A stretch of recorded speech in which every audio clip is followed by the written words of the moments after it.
this fucking bread. Okay. Woo! Good luck, guys. Have fun. Leslie, if you don't mind taking it away.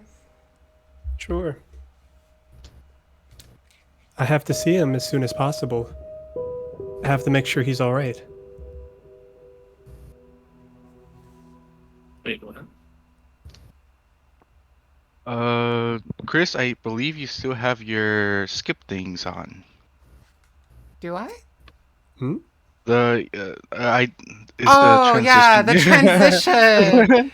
There we go. Hey, that's I feel the. like we That's skipped the. a lot there. I have to see if possible. Oh, have we Yeah, started that streaming was so yet? fast. Yeah, we literally just started. I'm sorry. I'm Yeah. not the most intelligent. Yeah, see, this is what was supposed to happen. It was supposed to be a fade out. But yeah, that's. You're plenty smart, Nakao. Can I go? Thank you. Yep. You smell so good. Amicus has me pinned to the floor on the little blanket that I brought with me. He's smothering me with his big body. Oh, Jackson, you want to read this?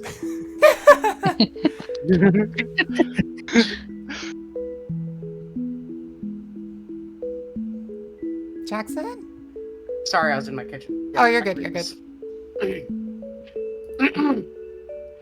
He's smothering me with his big body, grinding down against me as he licks and nips at my neck.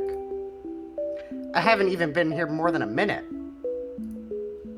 Wait, what if Calm sees? I gasp around the licks, and Amicus responds by holding my head in his giant paws, keeping me steady as he starts to push his hips against me, his thighs forcing my legs upward. Amicus mumbles into my throat. Then let me watch. Calm isn't watching as far as I know. Somehow I'd been able to convince Cassius to give us more privacy. Actually, I think I just grossed him out when I asked, wrinkling his nose as he instructed Calm to keep the drone at the top of the ladder this time. At the moment, I feel the wolf's hard length press at my ass, and even though I'm in my underwear and robes, I pull back. Whoa, not now, Amicus. Amicus goes on nuzzling me, moving to my face and locking lips with me for several seconds while he continues to push his hips against me. He finally pulls back a little.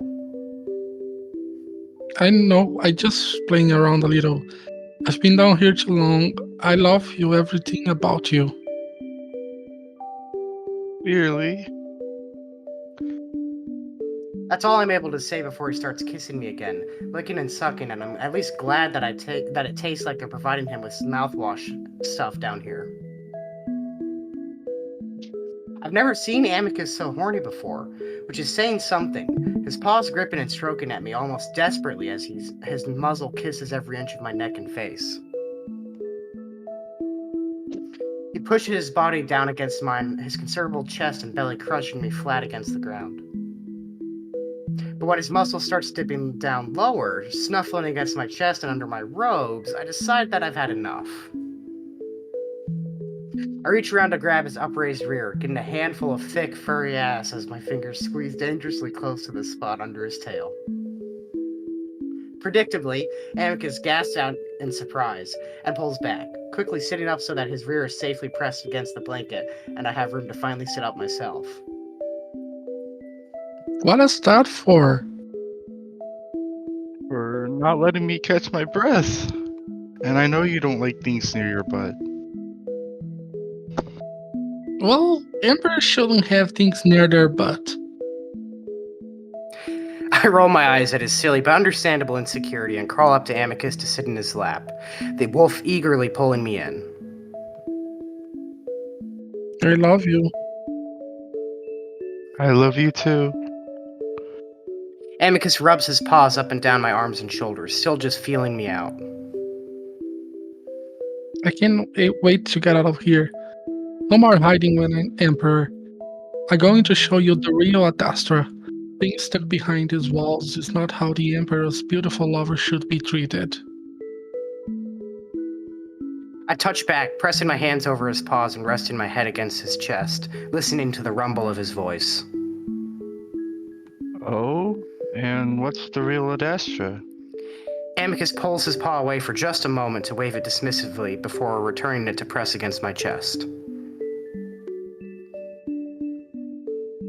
This politics, it doesn't represent the moon's true face. I need to take you to the other cities and landscapes. The people are vastly different too, from region to region. Hmm. I listened to him contentedly for a few minutes, happy to just hear him speak again, reminded of how easy it is for us to just talk to each other. And we actually have time to talk. Cato's in a different city on official business, so Cassius had granted us at least a little more time than the last visit. Amicus rocks back and forth as I pet the fur on his chest, listening to his heartbeat. It's clear that they allow him to bathe down here, but the lack of any perfume leaves only the slight smell of his natural musk. While I miss the lavender smell I'm used to, I don't mind the masculine scent he gives off, especially after our little reunion just now. I want to sit here forever, feeling completely calm and safe for the first time this week. I know it has to end though, and there's so much to tell the wolf, so I pull back, looking up at Amicus's face. Amicus? Yes? I need to talk to you about something. Go on. Amicus leans down, pressing his nose against my hair and inhaling deeply. It's about the parents. I think I need to talk to you about something they showed me. Snuffling in my hair pauses as Amicus absorbs what I just said. The parents? Yeah. The parents? I sigh, wondering if I'm going to have just as much trouble convincing Amicus of this as I did with everyone else.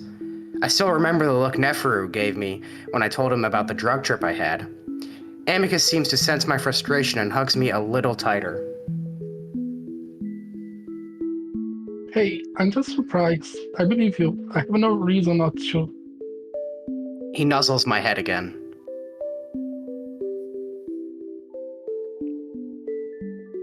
Did they come to you in a dream or?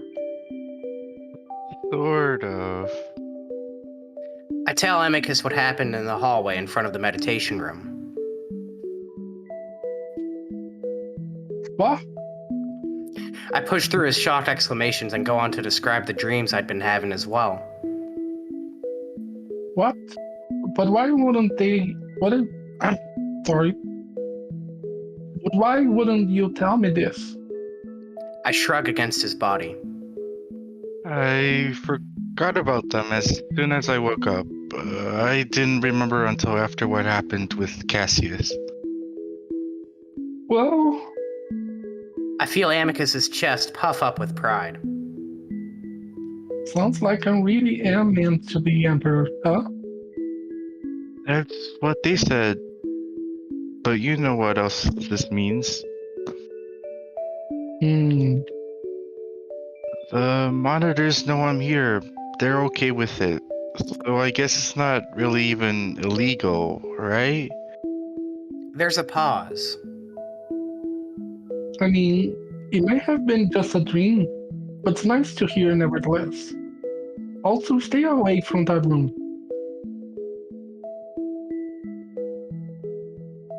While I find it funny that Cassius is using summon eye to make contact, I rather you not use it. Amicus kisses the top of my head as I let out a sigh of exasperation. I didn't do it on purpose. And you said you'd believe me? Amicus lets out a chuckle that rumbles through his torso and into my back. It's a comforting feeling, and despite my annoyance, I find myself pressing deeper against him. I believe that you saw these things, but who can say if it was real or not? Sometimes I have dreams of entities that I believe are the parents, but I don't necessarily believe it actually is them. I'm quiet for a moment, letting the silence drag out, and I know Amicus well enough at this point that he's got his ears pointed up, waiting for me to respond. Trust me. Like, seriously, you need to trust me on this, Amicus. Amicus spends his own moment being quiet, resting his cheek against my head, contemplating. Do you trust me? There's only a short pause.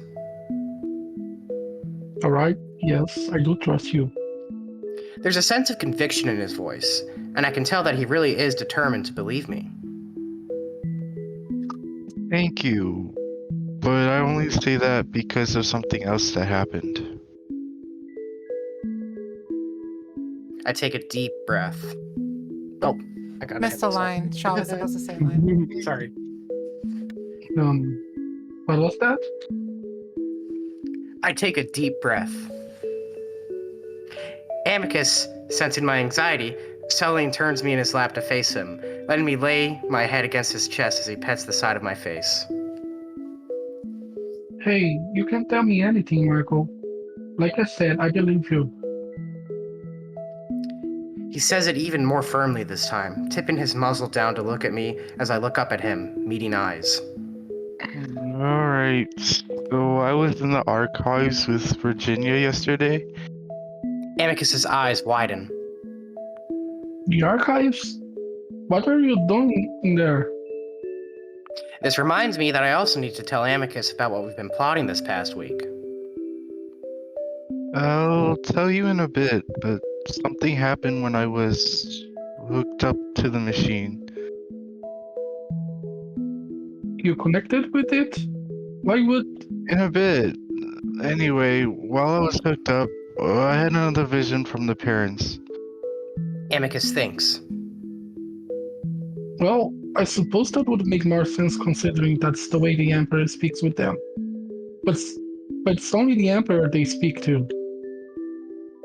Yeah, well, for whatever reason, they started talking to me. Actually, you started talking to me. Me? I think so. You were like yelling, telling me that you didn't want me to leave you. Oh, well, that does sound like something I would say in such a situation. But you sounded really scared and sad, and I felt like I couldn't breathe. My throat hurt and just felt weird. Amicus seems to contemplate all of this, but doesn't say anything more. I start to get frustrated, but I realize that I can't really expect him to offer more information that I don't already know. I guess I had hoped that he would have more insight into why the parents do things the way they do. But really, I'm on my own figuring all this out. I sigh and lean my head against the wolf's chest. Hey, what's wrong? I'm sure you'll be fine. The parents are very mysterious. My father had several visions that he had trouble interpreting. I feel like something bad is going to happen. Like, really bad. And I don't know what it is that I should do to stop it. Did they give you any guidance at all? They just said to give to their benevolent will, or something like that. Amicus gently pushes me back so that he can look at me directly before he smiles gently. Well, that's your answer. The parents only want what's best for all of us. Just follow their guidance, keep your mind and heart open to them, and all will turn out as it should. Those sentences wouldn't be out of place during a sermon in a church on Earth, and I'm reminded again how these parents really are seen as gods. It's a comforting thought that I could just do as they say and be just fine, made all the more comforting by Amicus's smile and confidence in the matter. But there's a nagging feeling in the back of my mind that there's more to the parents than the wolves seem to know. I lower my voice a bit. I just don't know if I trust them. Amicus laughs, and that actually does annoy me. Hey, I'm serious. There's something off about all of this. Like the way they're going about things. If they want me to do something when they should just tell me instead of showing me scary visions. Amicus forces himself to stop laughing and clears his throat, trying to look serious. Sorry, Marco. I just sometimes forget that you are outside the Alexios and aren't accustomed to these things. The parents are nothing but benevolent and goodwill. We all feel their guidance in our lives, even if we're not able to speak to them directly like the Emperor. The fact that you are able to do so is an incredible honor. You should be happy, not worried. Amicus strokes my hair. Yeah, but don't you think me being an outsider gives me a different perspective on all of this? What if they aren't what they say they are? They are. I have no reason not to be. Amicus's voice becomes more firm, and I can tell that he's starting to become uncomfortable with my questions. My advice to you, listen to them. They will help you, and maybe even figure out a way to get us out of this mess. Besides, it's a great relief to know that you may be here for a reason. I'm starting to think I was meant to find you. Amicus hugs me again. I decide not to press further.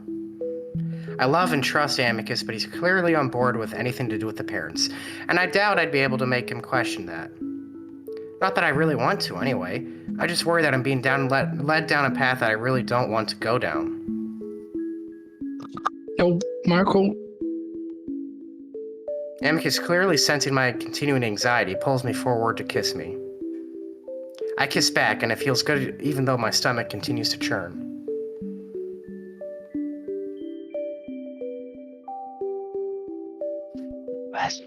Leslie, would you mind doing the computer voice? Yes, sorry, I was muted. You're good. 10 minutes remaining, Marco. Tom uses his loud voice to call down to us from top of the ladder. Amicus and I sigh in unified frustration. Want to have a little fun before you go? I look down, and I'm kind of amazed to see that he still has a boner, which makes me wonder how much he'd really been engaged in our conversation. I have to tell you, I catch myself and lower my voice. what we've been doing to get you out. You can do that and other things at the same time. Amicus tries to not look too eager. I roll my eyes, but press my hand against his chest and draw it slowly down to the wolf's front, over the curve of his stomach. He immediately moans quietly as I reach the lower part of his abdomen, and I see the bulge jump in his underwear, as his hips even thrust up a bit too. I laugh at his eagerness, and I have to admit that it's kind of nice to have something more lighthearted to do while discussing all of these troubling issues with my wolf.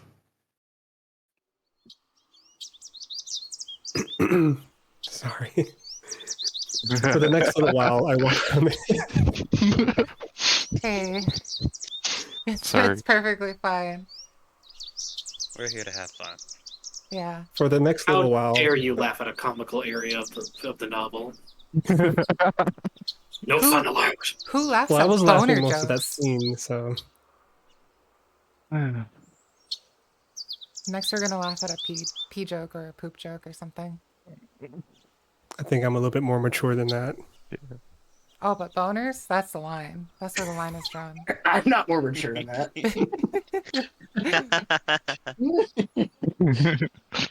Anyway. For the next little while, I walk around the gardens, taking advantage of the mild weather. I've noticed it's become cooler and less humid over the past week, which is nice. Apparently, this is as cold as it gets in this part of Adastra, though. It never snows. I sigh, and I sit on a bench, thinking back to my meeting with Amicus just an hour ago. It had been easier to say goodbye to the wolf this time, especially now that I know Cassius is willing to let us see each other as much as possible. That being whenever Cato is out, which is good, because he's gone a lot of the time doing his official business or whatever.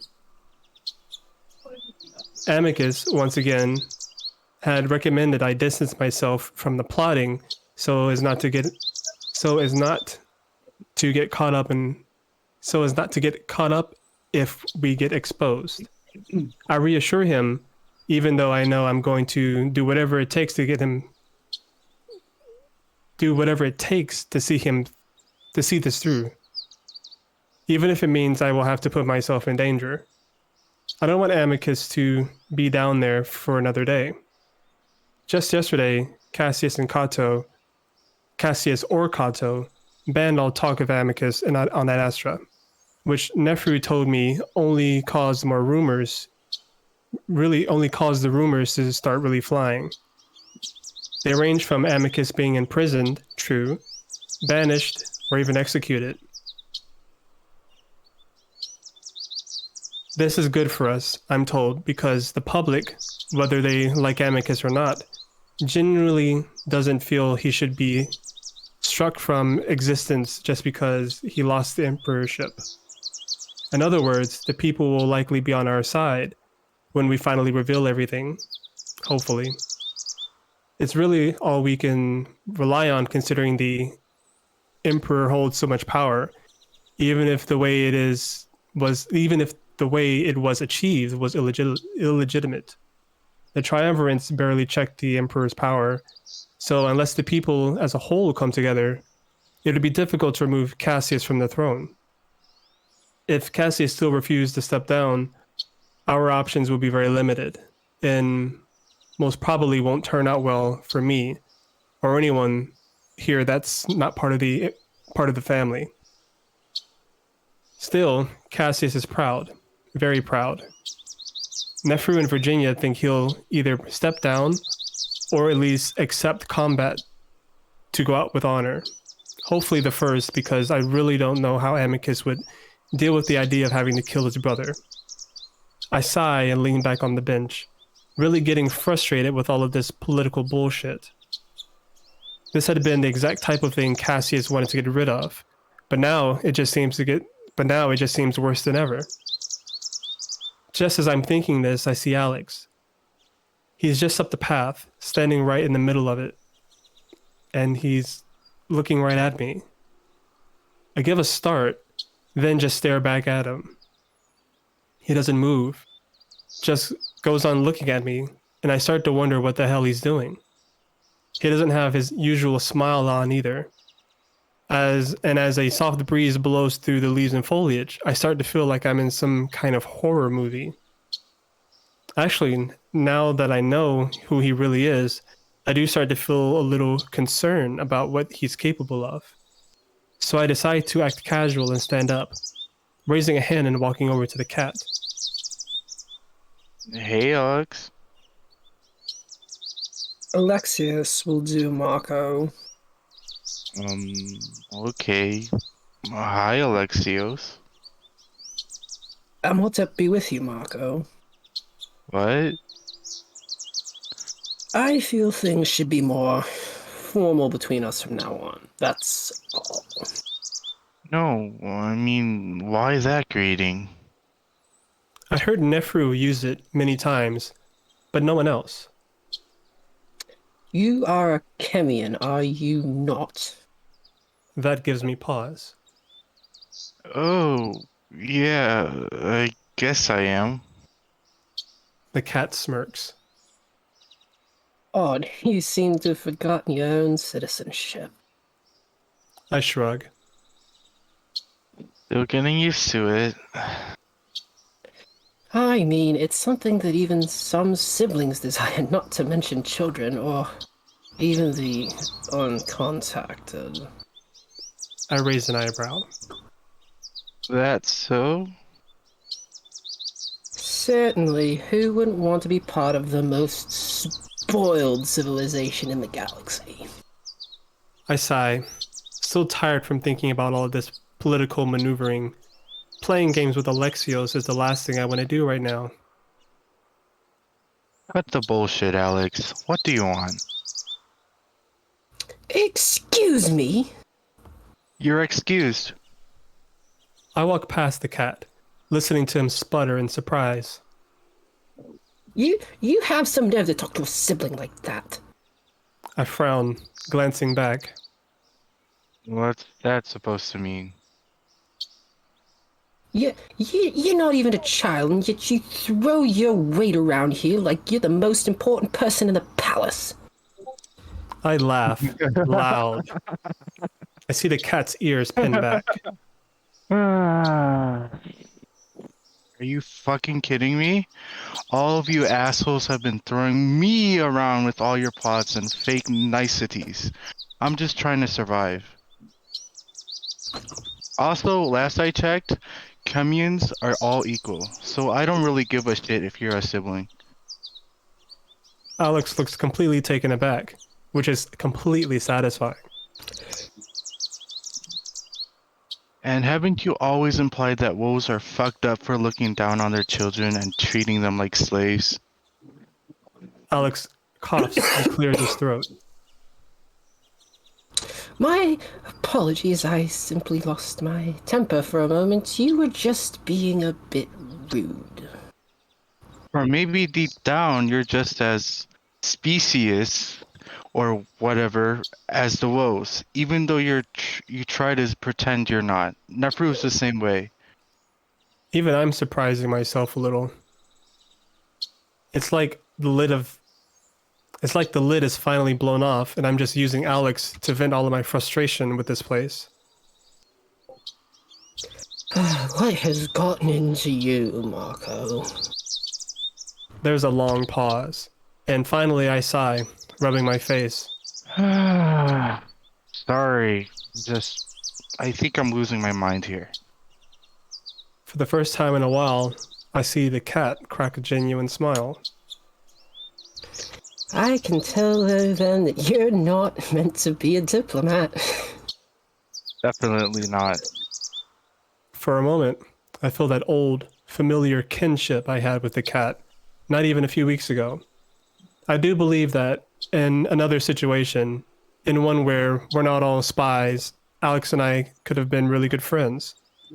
I know that can't be the case now, though. So I stop smiling and look Alexios right in the eye.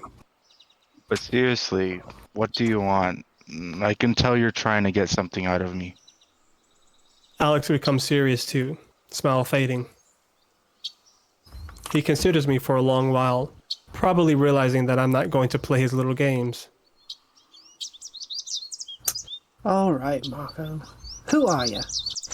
I know you're not an abandoned child. What is it that you wanted, and what are you doing here? So, you want to know everything? Yes. Why should I tell you? Alex smirks. Why be blunt if we're gonna play the game anyway, Marco? I'm just curious as to why you're so curious. I hardly matter in all of this. That is a complete lie. Everything has changed since you arrived. That's why I want to know. But why does it matter that you know? I am an important link between Amorphra and Adastra. It is my job to know what is happening in this empire.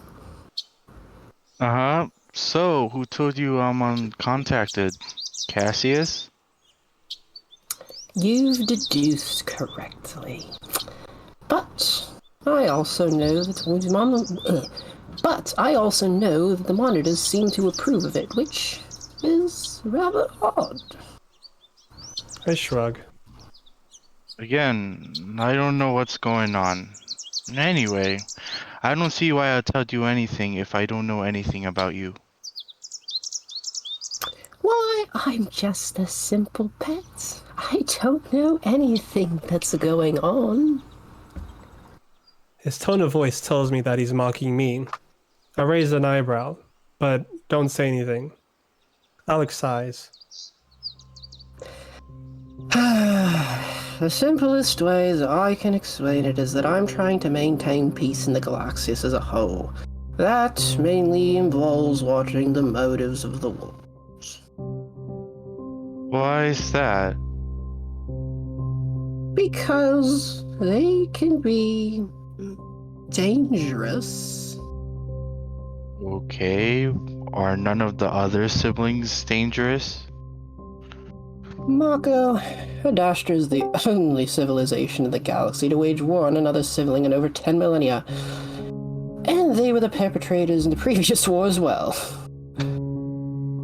Not only that, but they waged war on an almost parental level civilization. They're suicidal, and I can't imagine why the Kenyans want an alliance with them. I think. Do you not want the alliance to happen? This seems to go against what Alex would want. I thought he wanted Amicus on the throne. I want the Alexios to remain safe. Is the alliance something you want to happen? I frown, wondering why he's asking me. I mean, to me it seems like it would create peace. So yeah. Alex's eyes narrow, like he figured something out. What? Do you want the wolves to stay isolated? I just want order. The wolves have none of that. The silence stretches on between us. I suppose you're still not going to tell me anything about yourself, then? I didn't say I would, and there really isn't much to tell. How about this? How did you secure Kenyan citizenship? That's not something that's just given out to children who are presumed to belong to wolves. The question takes me by surprise. Though this whole Kenyan thing does seem to be what's bothering him the most, especially after his greeting. I think, but the truth doesn't seem harmful here. Honestly, it was just to protect me from Cassius. He doesn't really like me, if you haven't noticed. The expression on Alexius's face tells me that he definitely doesn't believe me. Cassius wouldn't harm you unless you did something that deserved it. He said he wanted to execute me because I backtalked him and Amicus slapped his nose. Alex's ears flatten. Cassius says things. He's very passionate. That's one way to put it. I shift on my feet, starting to get tired of this conversation.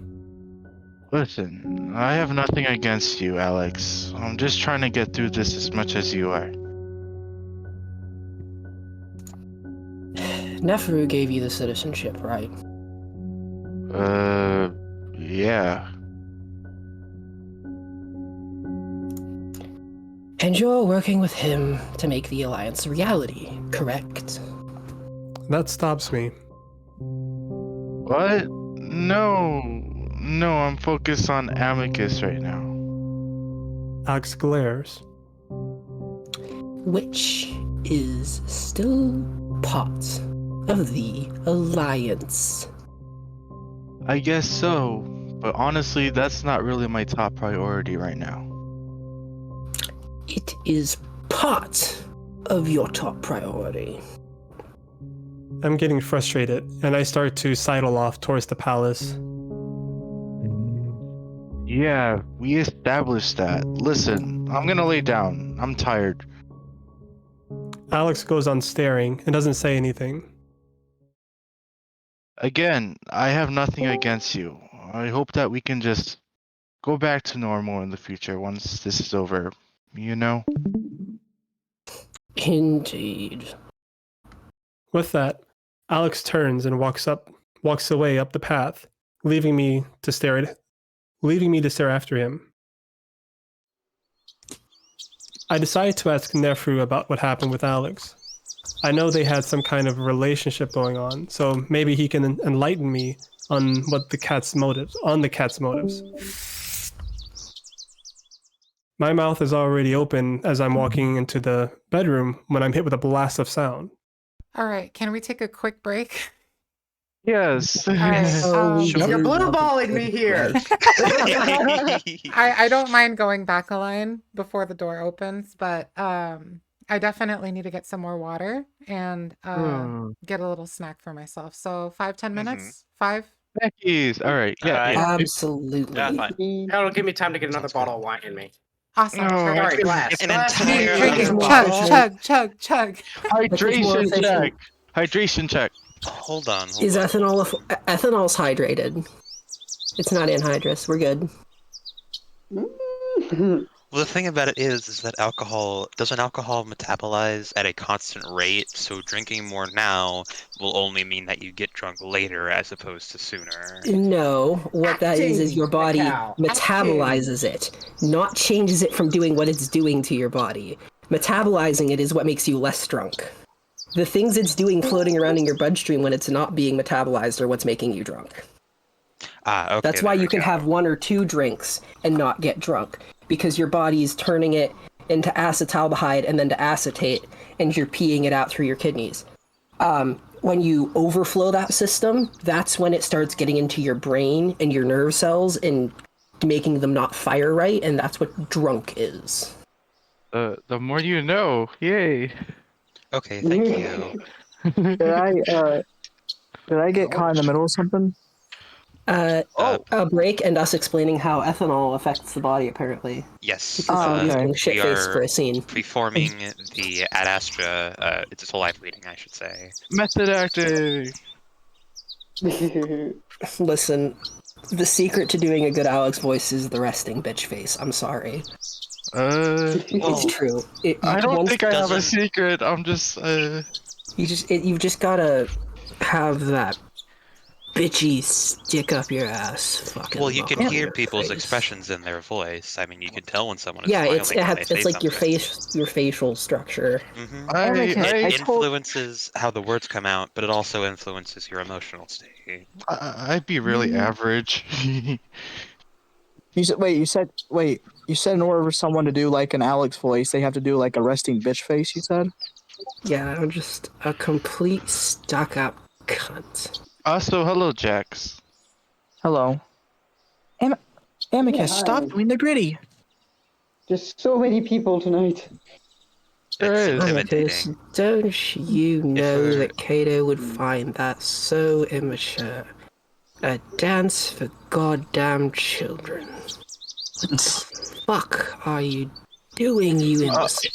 Oh, come Also- now, Alex. Flossing is fantastic. You should totally give it a try.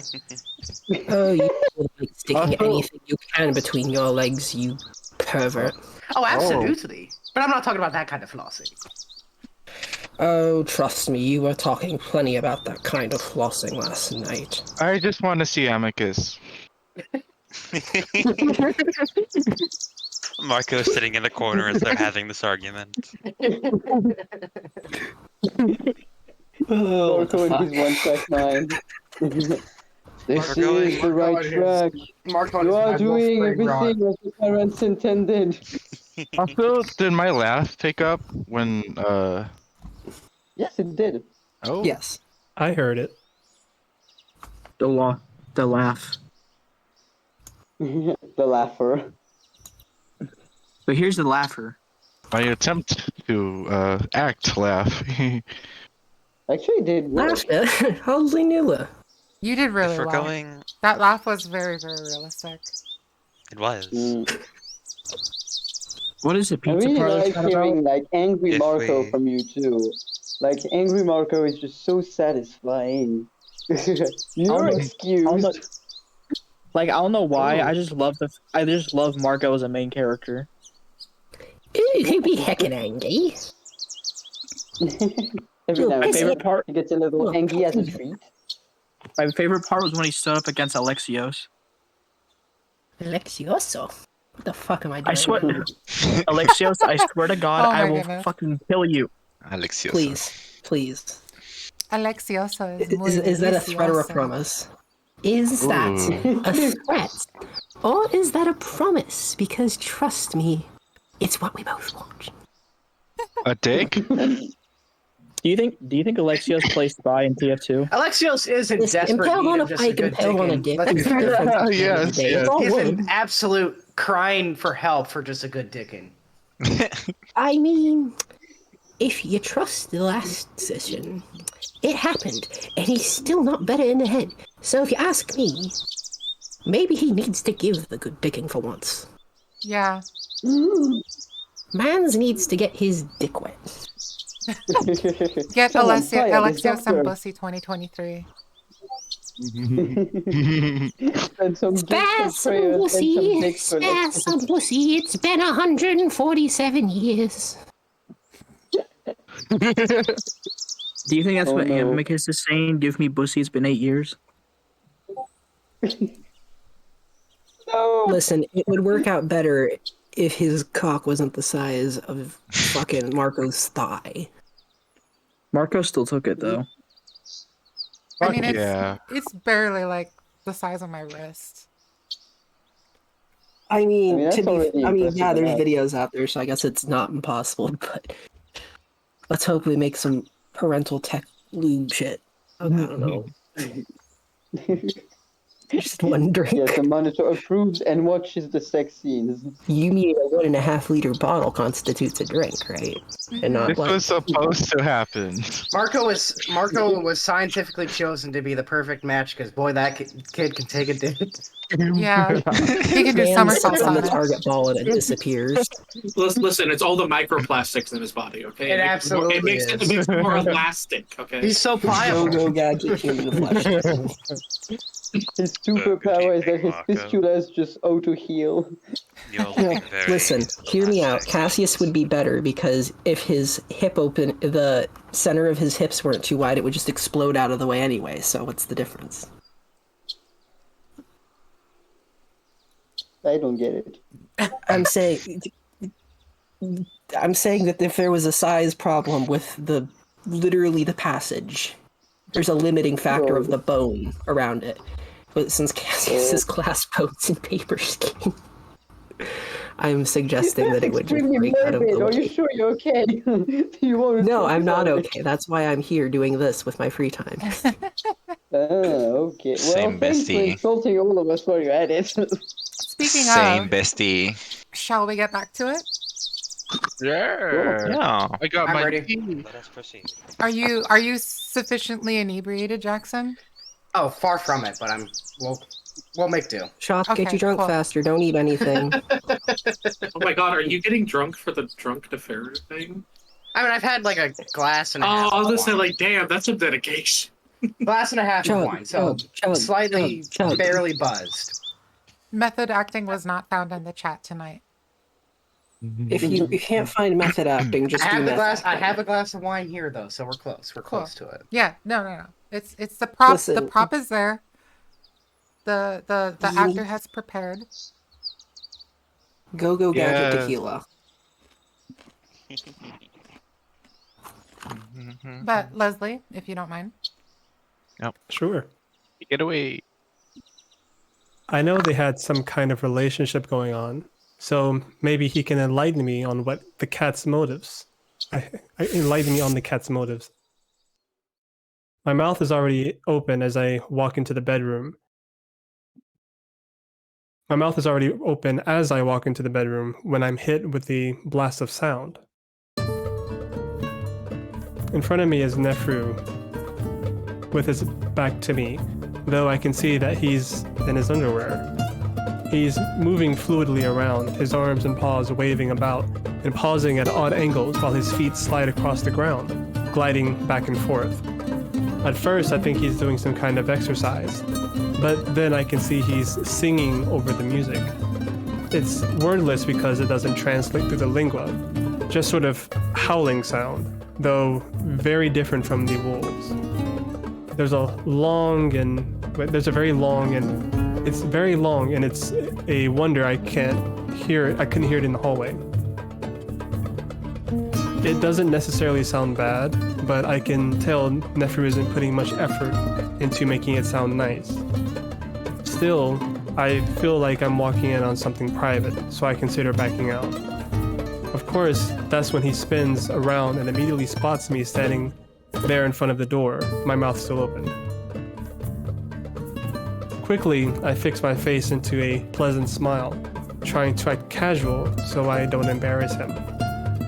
Oh, hey, Neferu. I pause as I see Neferu grinning back at me. I was just, you okay? I have to almost shout over the music. The jackal is swaying back and forth a little bit, almost like he's still dancing. Oh, Marco! What an incredibly pleasant and joyous surprise! Thanks? The jackal begins to dance again, facing me this time, though he doesn't sing, thankfully. Are you okay? Better than I've ever been, my simian friend. What do you think of the music? Neferu nods at the ceiling. It's nice. Kinda loud. I'm sorry. I need to hear sounds from my home every now and then. The wolves have no spice in their music.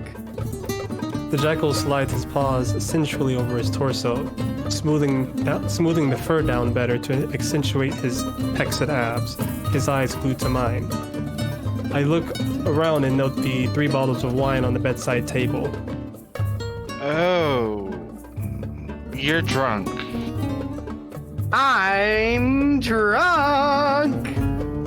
Neferu spins in a circle and actually almost loses his balance, something I've never seen him do. I've seen him buzz before, but he's always managed to keep his composure. But now... How drunk? Too drunk, but... Neferu steadies himself against a pillar, leaning and rubbing his head against it. At the same time, not drunk enough. I quickly make sure the door is closed behind me before moving closer to the jackal. You need help? What? I raise my voice over the music.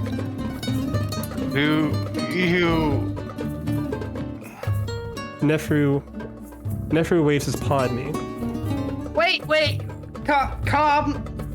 Pause music. Pausing, Dancing Amongst the Dunes by Heket. I need another drink. Neferu reaches out towards the table, even though it's a good 10 feet away, and I look over to see one of them is half full. There's a pause, then Neferu opens his eyes, frowning at me. I said I need a drink, Marco. And what do you think I'm gonna do about that? You're a slave. You know what to do. I stare. Excuse me? You are a slave. Neferu points a finger in my direction with every word. Don't let the wolves tell you any different. As long as you are here, they are your master. But you were treating me like a slave just now. I was making He pauses as he makes a strange swallowing, hiccuping sound. I was making a point, clearly. Sorry. Should I simplify my words for you? The jackal goes on staring at the bottle, as if wondering if it's worth it to make the journey there. He turns back to me, as if just remembering I'm here, though he seems to have trouble focusing his eyes. Don't worry, Marco. I'm just as much a slave as you are. You have the advantage of someday leaving, though. I move closer, deciding to sit on my bed while Neferu goes on hugging the pillar, as if letting go would cause him to fall. That wouldn't be good considering the fountain is right there. You can't leave whenever you want? Neferu chuckles, then guffaws, another sound I've never heard from him. You don't understand. I can leave, but I can't leave. Yeah, I don't think I do understand. Suddenly, Neferu's ears flatten.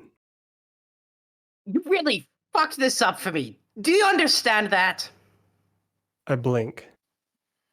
What? You fucked my life. This time, Neferu uses his foot to point at me, or really just sort of kicking in my direction. What the hell are you talking about?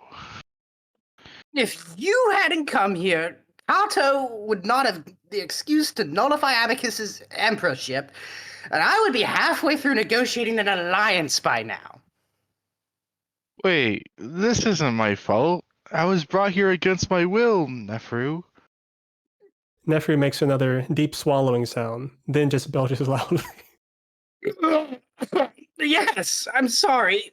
I forgot. It's mostly that big idiot's fault. I'm feeling my temper snap and I stand up. Now is not the time I wanted to find out that my most important ally actually blames me and my boyfriend for the situation he's in. Hey, I know you're drunk, but I'm not gonna listen to you say this shit. You can call me back when you're sobered up and stop feeling sorry for yourself. I started walking towards the door quickly, feeling a little sick at the whole situation. Neferu really is turning on me. That means the only person I can trust here is in the dungeons. I really would be alone. Wait.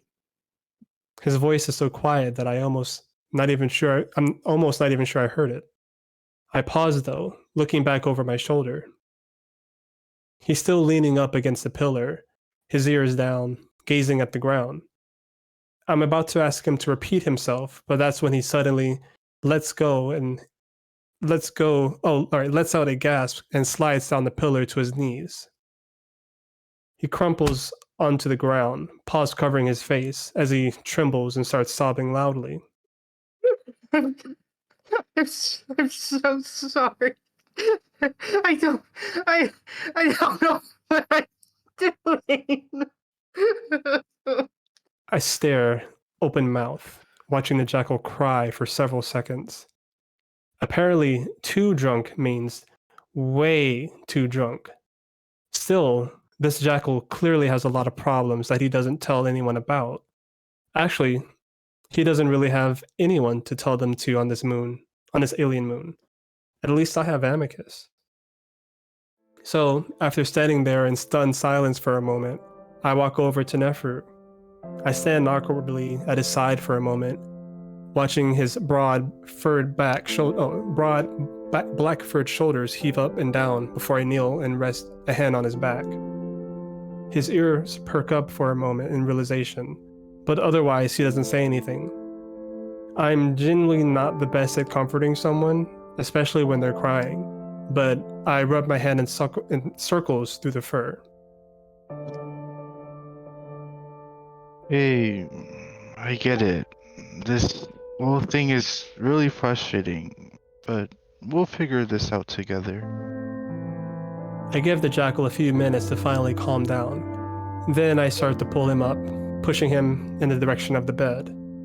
He doesn't resist and stumbles up to it before falling face down on the covers.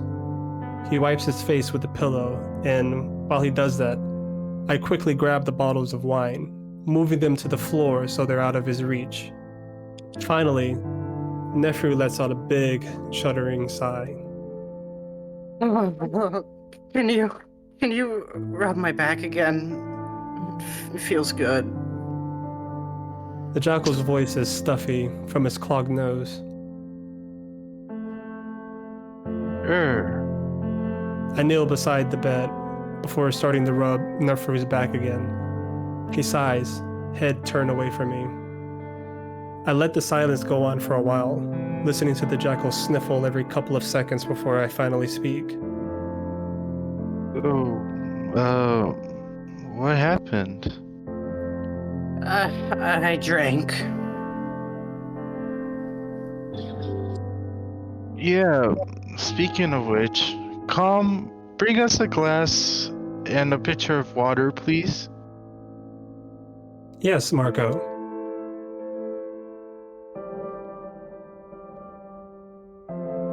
And take the wine bottles away too. Yes, Marco. No, my precious wolven wine. Neferu says it in a mock sad voice, but combined with his already sad state, there's not much of a difference. Again, what happened? I don't know. I suppose I realize how challenging this will all be. I can't say I trust the Woven people to oust Cassius. They're rather accepting of corrupt officials. I think, trying to approach this delicately. Is your family making you do this? Like, they won't let you come back unless you cultivate the alliance? My family doesn't even expect me to accomplish that. But that's why I must do it. If I don't, I might as well be banished. It seems kind of unfair that they'd put all of this on you. After what I've put them through, it's only fair.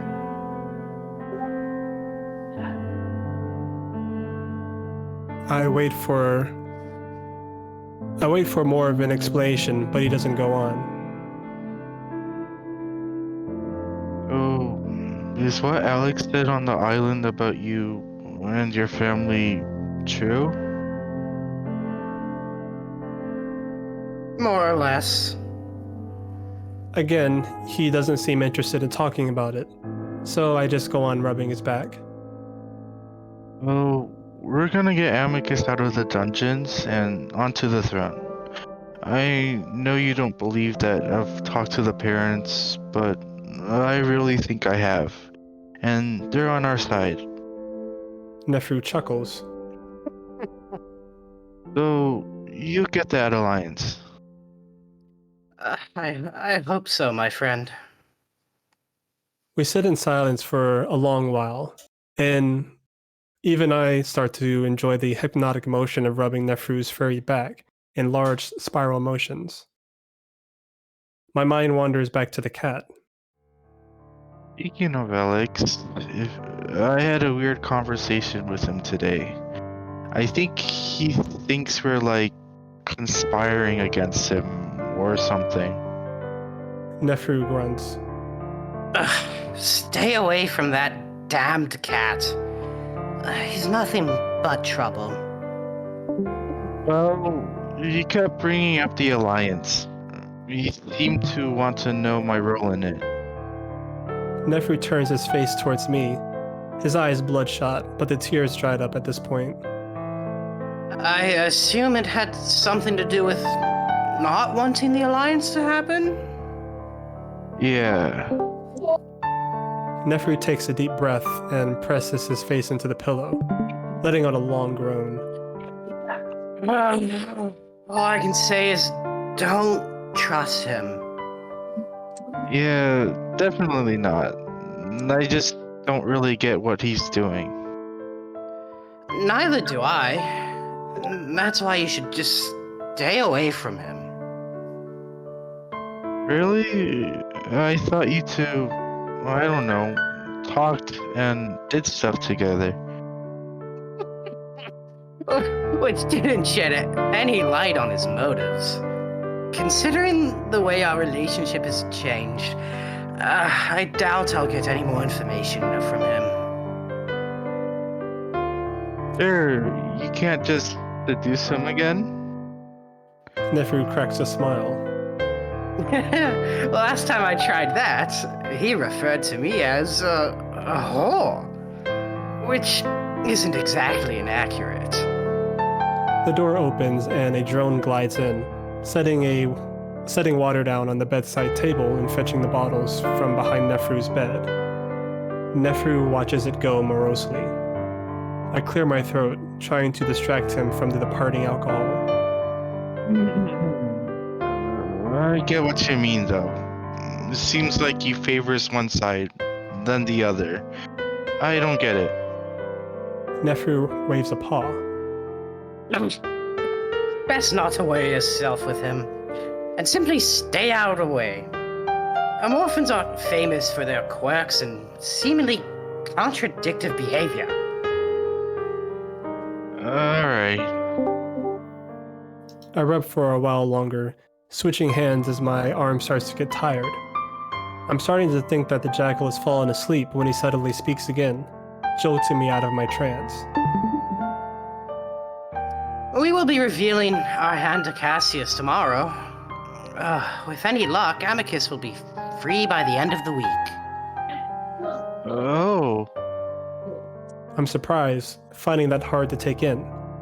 I knew this would be coming, but not so soon. How are we gonna do that? Well, we have 3 pieces of information that can help us. The first is the footage from the 3rd trial. Hopefully that will be enough to convince Cassius to step down. Neferu suddenly shifts and slowly sits up, groaning again before reaching out for the pitcher and glass of water. Oh, my Hotep. The second is the footage of Cato attacking me. I'd rather we not have to use that. But if Cassius isn't convinced by the first, then we may have to resort to it. Neferu drinks deeply from his glass, and I watch him impatiently as he drains the entire thing. And the third? Neferu gasps and leans back, setting the glass down. Remember your little theory about the previous Emperor's accident? I nod. Alex said the investigation was botched. Neferu glances at me. The fact that the cat tipped you off is worrying, but it's very odd. The investigation wasn't botched, but rather called off by the acting Emperor. Cato? Indeed. The investigators were only able to get as far as discovering a possible malicious software installed on the ship's navigation systems. Considering software has to be installed through a port, and that the ship is heavily protected whenever outside the palace, the installation likely would have happened while inside the palace. Yes, that's it. So, Cato. Neferu chuckles. More than likely, yes. But I don't understand why. Cato was good friends with the last emperor, and as far as I can tell, he was supportive of his policies. Well, how people act on the outside doesn't really seem to matter much around here. Or anywhere. What convinced me of Cato's involvement, however, is the fact that every single investigator has gone missing since. What? Mm-hmm. I start to feel that icy fear in my chest again. If it is Cato, then he really is ruthless. What I saw happen to the doctor, Felix, can only be a taste of what Cato is capable of. Unfortunately, because there is no solid evidence linking Cato, I'm afraid it might not be very effective. It could be another last resort, though. Anyway, would you like to go with Virginia to try and convince him with this information? Really? You've been trying to get me to stay out of the way for the past week. To keep you safe. But I've noticed that Cassius may have taken a liking to you as of late. You know him to some degree, and could use that knowledge to better convince him. Well, I wouldn't say he likes me, but yeah, I can try. And as I said, Virginia will be there to help as well. I assume you're not going? Neferu smirks. I'm the last person he would want to see while discussing the possible end to his rule. Besides, I know I'm not going to be feeling my best tomorrow. I think I'll stay in bed for once. Drink more water. Neferu sighs, just sort of looking at the picture. I roll my eyes, reaching out to pour him another glass. Oh, how kind of you. I'm a slave, right? Neferu winces as he takes the glass from me. No. You're a Kenian. And I think we'll be very proud to have you. With that, he once again downs the entire thing.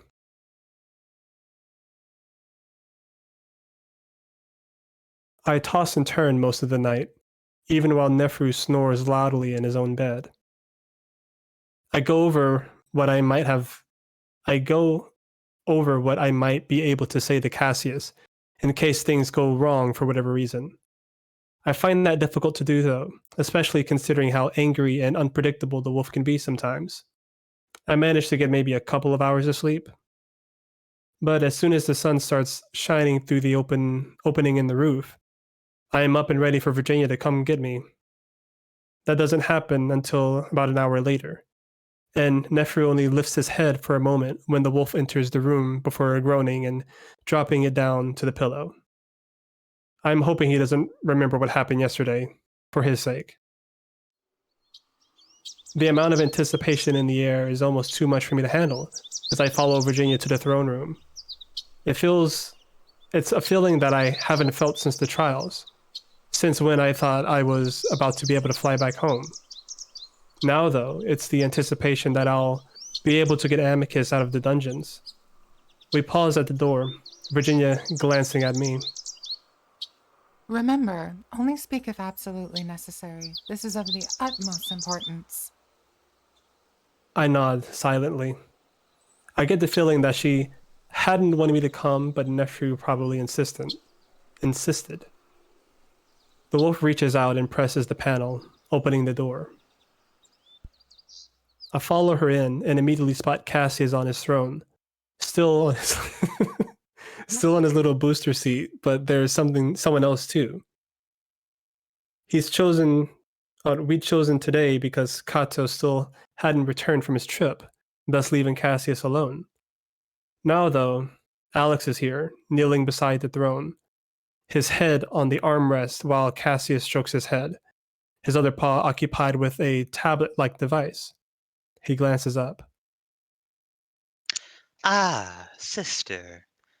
And, Mako, what was it you needed? Virginia is silent until she stops at the base of the steps. I come to a stop behind her, to her left. Cassius narrows his eyes as he looks down at us, apparently realizing that this is not an ordinary visit. Meanwhile, Alex just stares at us inquisitively, looking innocent and oblivious as he always tries to. Brother, I have something very, very important to discuss with you. Cassius regards her for a moment, then glances at me. Why is he here? It involves him. It involves all of us, actually. Cassius frowns deeply, expression growing more and more sour. And what is it, Virginia? Virginia takes a deep breath. Cassius, you must abdicate.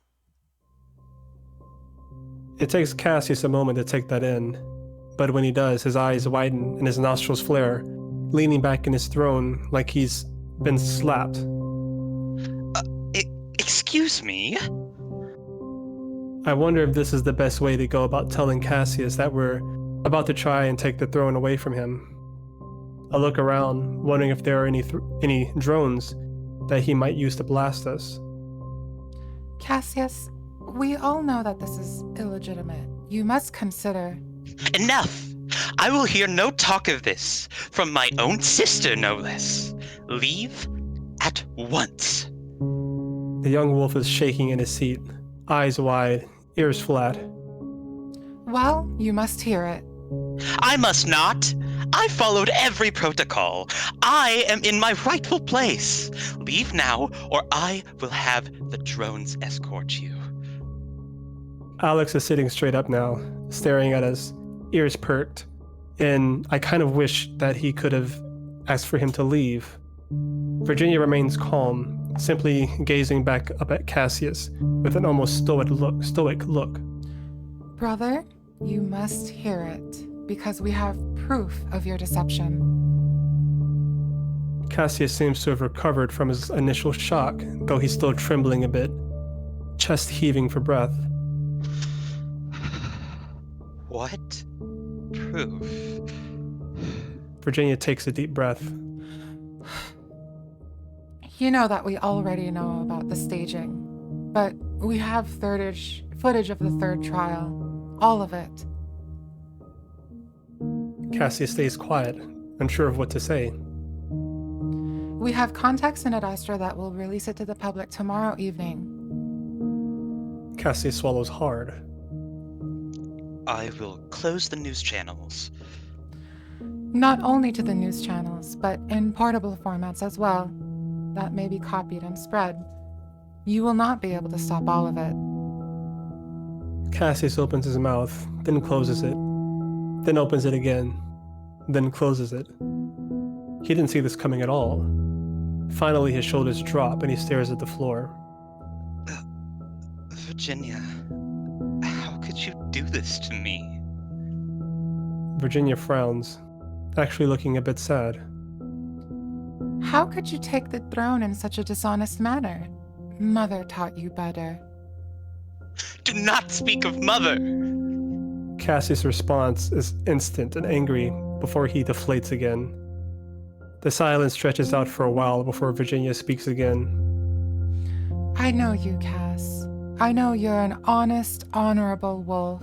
I know you don't want the emperorship like this. Cassius goes on staring off into space. Do you even want to be Emperor, Cassius? Virginia looks sharply at me, but I ignore her for now, looking right up to Cassius. He turns his gaze slowly to me. What sort of question is that? Remember when we saw the parents together? Cassius instantly bristles, his ears turning a deep red. You remember what they said, right? I don't remember. Sure. Anyway, you know what the parents think, what they want. Just listen to them. They only want what's best for this empire. Cassius closed his eyes, taking a deep breath. Why are you doing this to me? He says it quietly, and I'm not sure if he's talking to me, to Virginia, or both of us. Because we also want what's best for the Empire, and that involves a legitimate emperor that rightfully sits on this throne. I can't just abdicate. How many emperors have even done that? The humiliation would be too great. For the first time, I hear some resignation in Cassius' voice, and I actually do believe that he doesn't want this emperorship anymore. I jump in again. We can make up any story you want, Cassius. It doesn't have to be a shameful thing. We can make it seem honorable, even though I think it already is if you do step down. Again, Cassius is silent, and I can only imagine all the things that are going on in his mind right now. He knows that the release of the footage will destroy his image, cause uprise, probably to the point that he'd never been able to recover if he remained on the throne. He already knows that he's been beaten.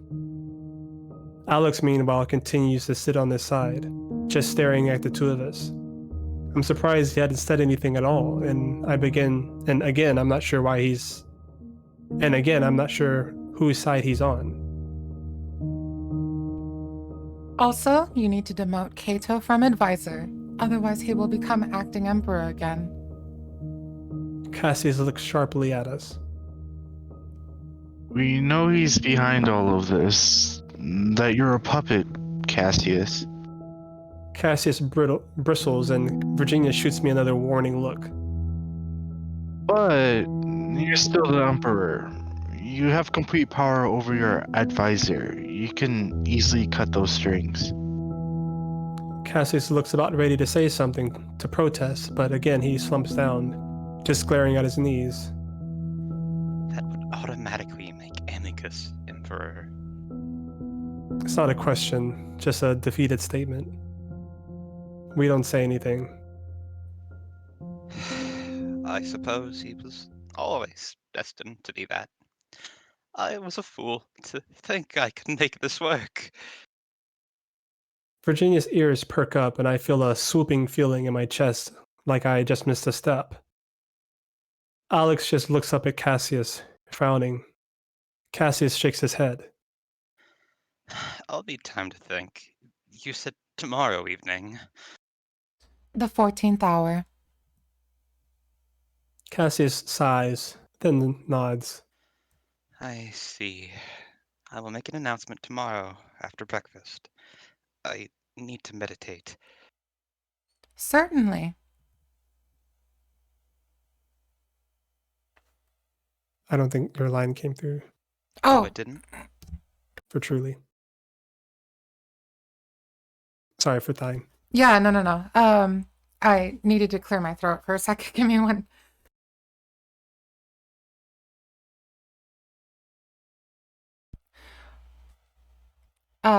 My line was just this one, right?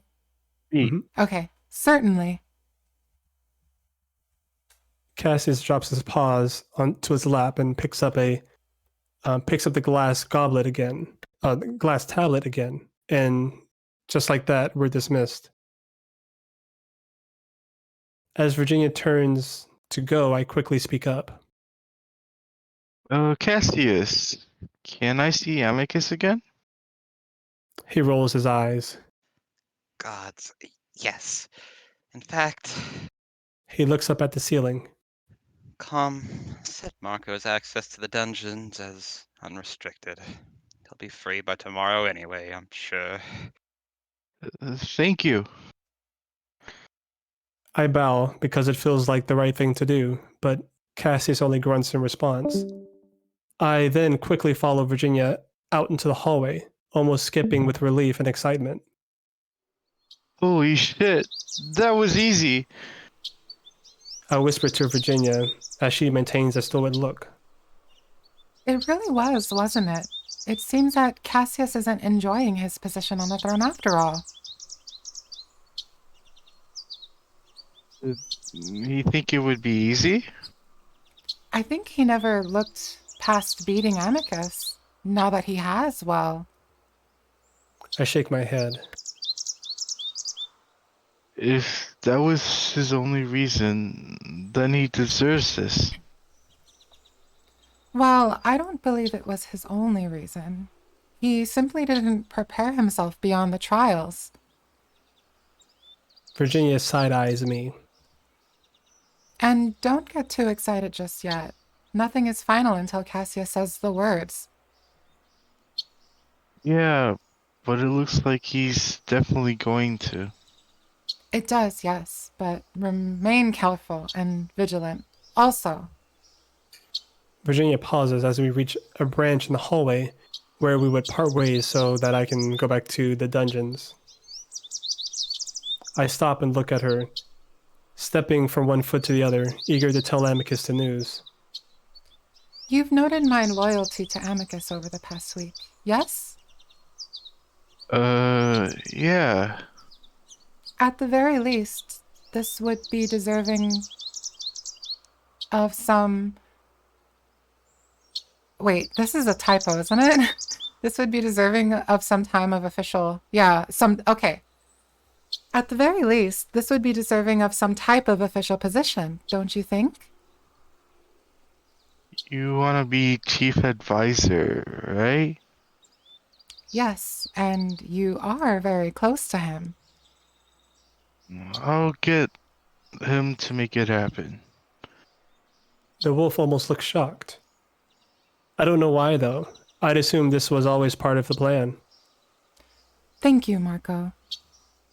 Of course. I'll see you later today.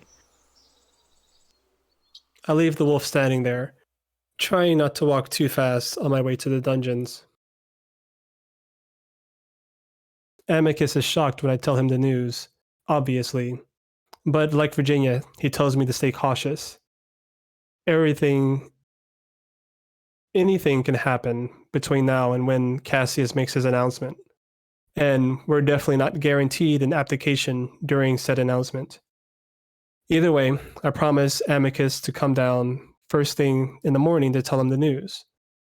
I leave in good spirits, and I catch Amicus's tail wagging more than he usually does. We might actually be at the end of this nightmare. Marco? Marco? Huh? I stare at the ceiling, wondering for a moment where I am.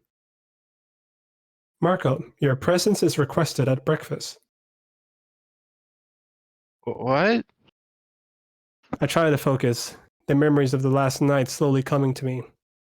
I'd returned to Virginia and Neferu having a drink to celebrate our tentative victory. I joined them and maybe had too much. It's a bit blurry, but the splitting headache is evidence enough. Then I remember that calm woke me up. Wait, breakfast? Your presence is requested immediately. I haven't had breakfast with the family since Amicus was imprisoned. Why would they request me now? That gets me nervous, knowing what's about to happen today. I look over once again to see Neferu sleeping on his bed, his fur uncharacteristically mussed up, just like yesterday morning. Quickly, I jump out of bed, throwing on my robes and trying to straighten my hair as I hurry out towards the dining room. I wonder if Amicus is already out of the dungeons. Maybe he's the one who is requesting my presence.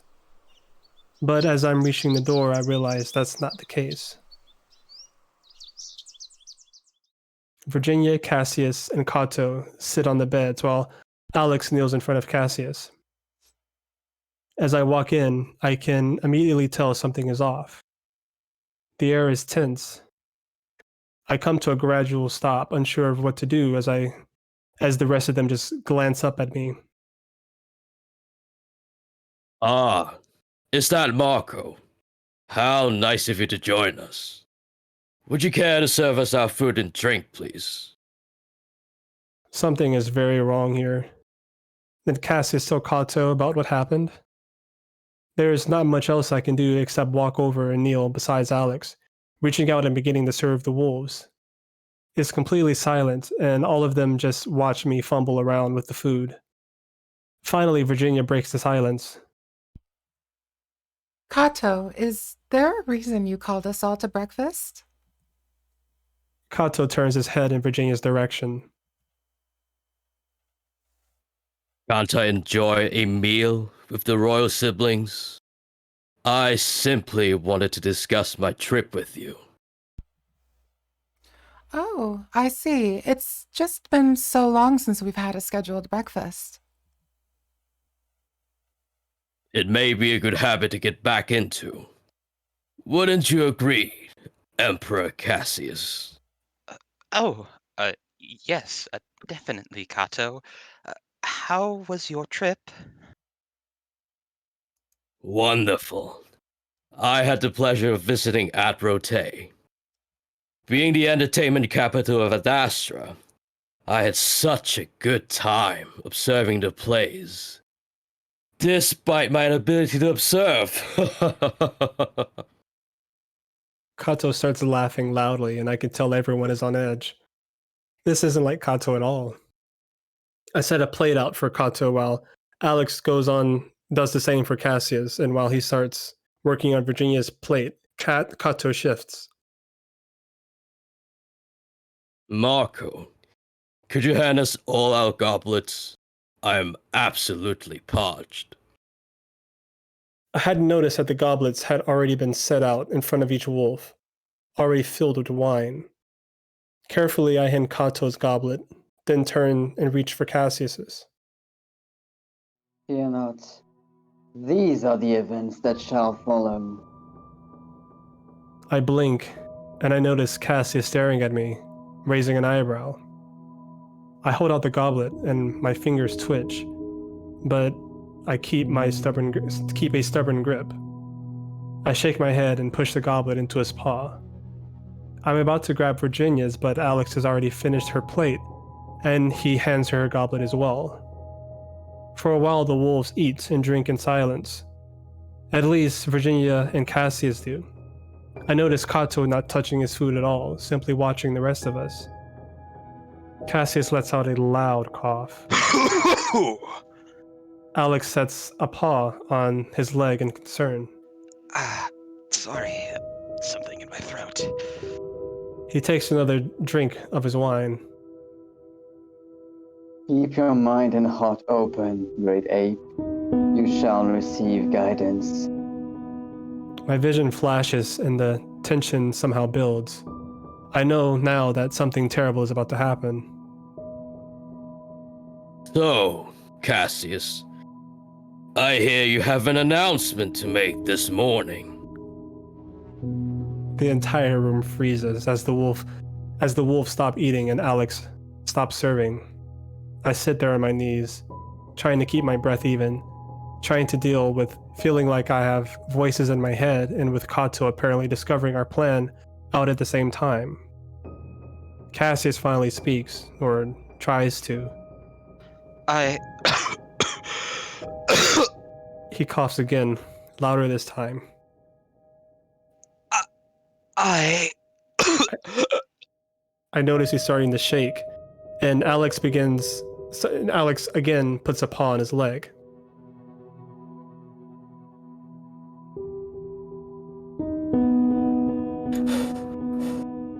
Cassius, what's wrong? Yes, what's wrong, Cassius? Don't you have a speech to give this morning? You might have to postpone it if you have a cough. Cassius suddenly sits up, trembling. He stares at Cato, wide-eyed, disbelieving, one paw moving to his throat. Cassius. He turns to Alex, reaching out a paw to him, which the cat catches. I can't breathe. Cassius wheezes, looking down at his goblet. Then he suddenly spasms, curling over on his stomach before again finally spasming. Another violent spasm takes him, and he arches out onto the bed, screaming. Oh my. It's a hideous sound, full of agony. It's so sudden, I'm left to just stare in shock, still on my knees. Virginia stands up, moving around her bed to get closer to Cassius. Meanwhile, Alex screams as well, staring in horror at Cassius. Cass, what is it? What happened? Cassius just writhes under him, even as Alex tries to hold him down. I notice his mouth foaming, red from the wine, the goblet still held in his paw before he drops it, spilling it onto the bed and floor.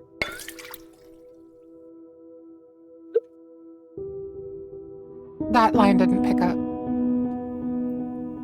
Did that not pick up? That did not pick up. Oh shit, sorry.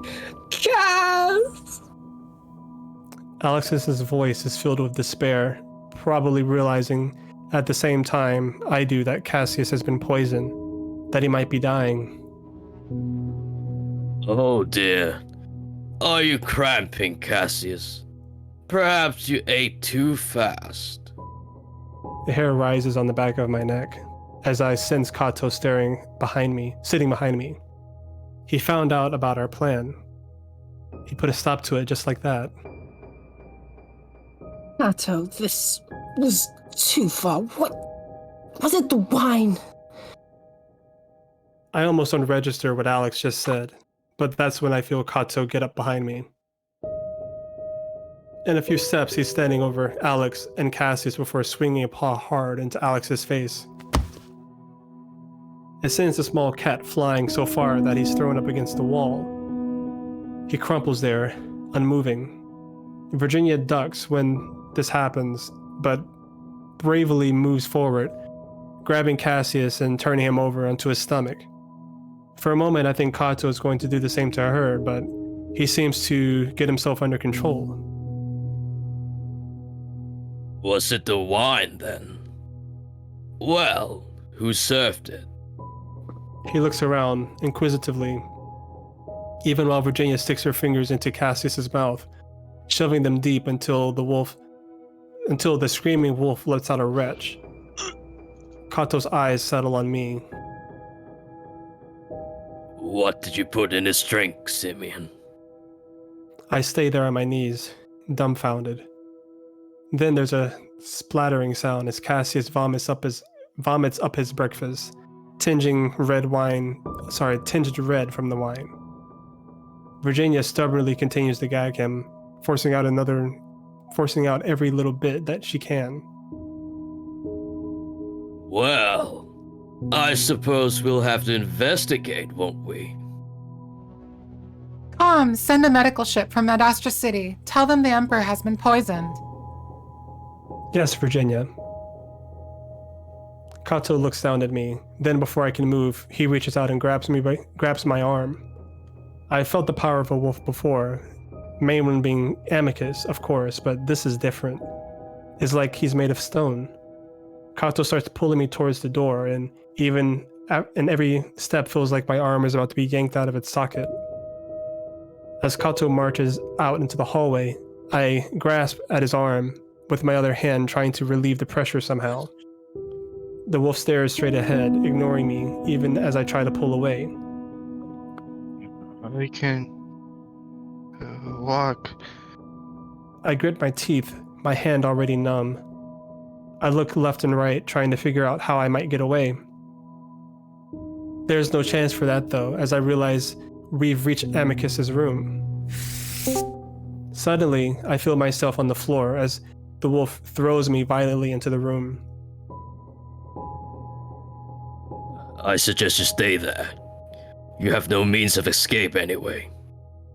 I'll be back to discuss things with you. There's some strange humor in his voice with the last part, and before I can even look back, the door shuts and I hear another sound.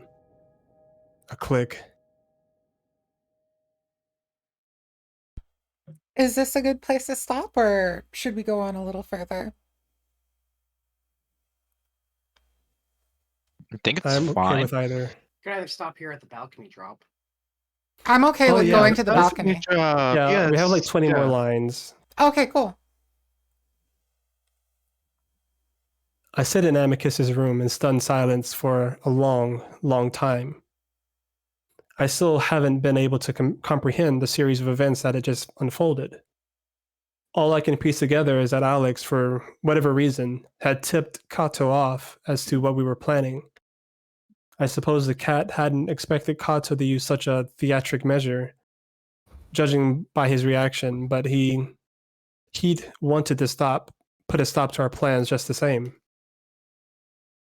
I don't bother myself with trying to figure out Alex's motives anymore, though.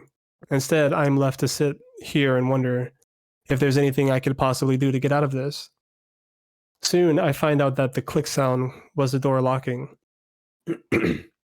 I suppose that means Cato is acting emperor again, which Cassius either with Cassius either incapacitated or even dead.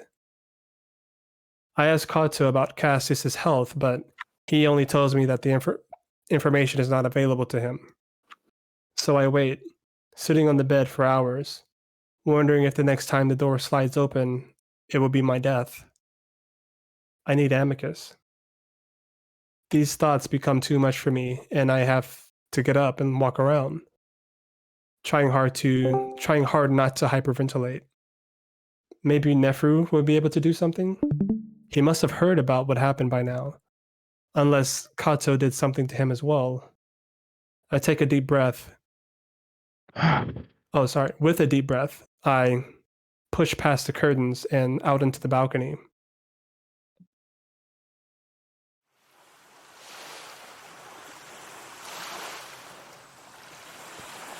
It's already late afternoon, but that's not what catches my attention. Instead, it's the smoke rising over the city, the sun shining behind it all to give it a strange red glow. I stare, wondering what possibly could have happened in such a short amount of time between this morning and now. Mom? Yes, Marco. Why is there smoke over Adastra City? There's a pause. Here's what I found. At approximately the 11th hour, Cato proclaimed himself Emperor of Adastra shortly after Emperor Cassius was poisoned by a child pet. Cato then resolved the triumvirates and assumed absolute power over the empire. There are destructive riots in all of the 7 major cities. Is Cassius alive? That information is not available to me, Marco. I sigh and stare down at the water, feeling sick. I wonder how much of this is my fault. At least a little bit, if not all of it, for just being here in the first place. And now that Cato is framing me, I'm going to die. My vision blurs with tears before one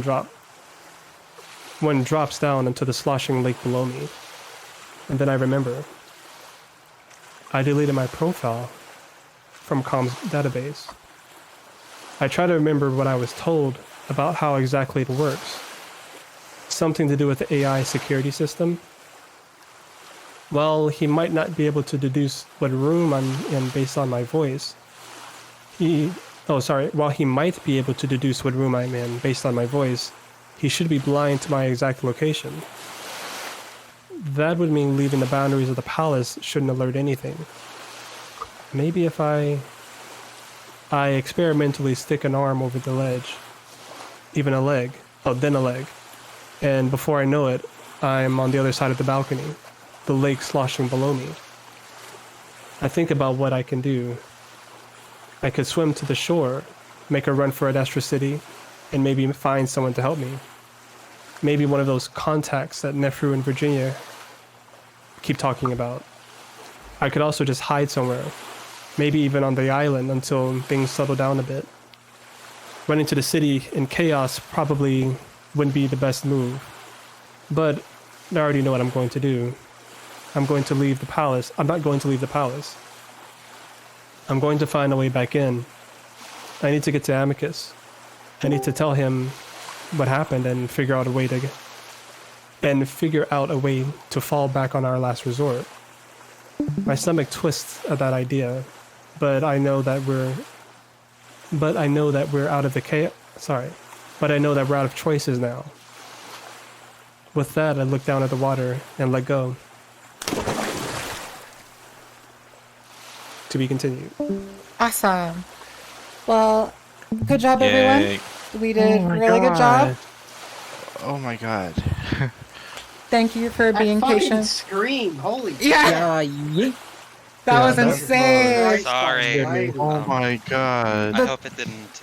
Don't be sorry. That was great, Cato. Sorry, that was really good. The good thing is that I have limiters both on the master audio and everything else. So even if you're fully screaming into the mic, and it should clip, it's not going to. I also have a compressor and all that stuff. So hey, everything is safe. Everything is good. Everything should be maintained. I can't wait to see the clip of that. Jeez. For real. Like a...